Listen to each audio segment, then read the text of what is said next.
When you have logged into Canva, click on the Create a Design button on the left-hand side. Navigate down to the type of document that you want to create.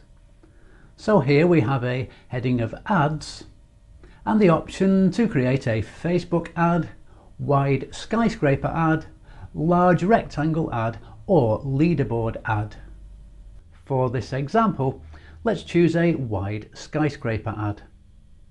Canva gives you a blank canvas in the middle of the screen and a selection of layouts that you can use on the left-hand side.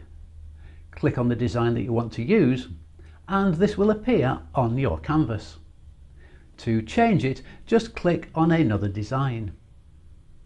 To edit the design, click on the item that you want to change and this brings up a style menu from where you can change the typeface, the font size and the text attributes.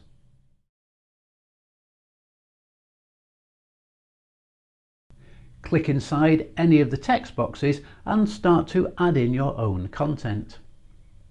You can rescale the picture or add your own picture by clicking on the upload button here and locating the image that you want to use. Or you can drag an image onto this window from your desktop. Then click on the image that you have uploaded and it will appear on your canvas. You can delete the image that is already there and position the new one. If you click on the picture, this brings up a menu at the top of the page from where you can, for example, flip the image or add a colour filter.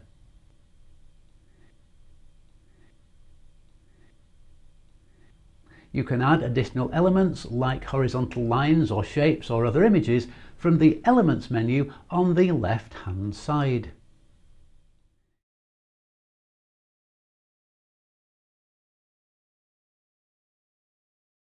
You can save your design as you are working from the File menu, and you have a couple of really useful undo and redo buttons up here as well. When you are happy with your design, you have the option to share it and to download it.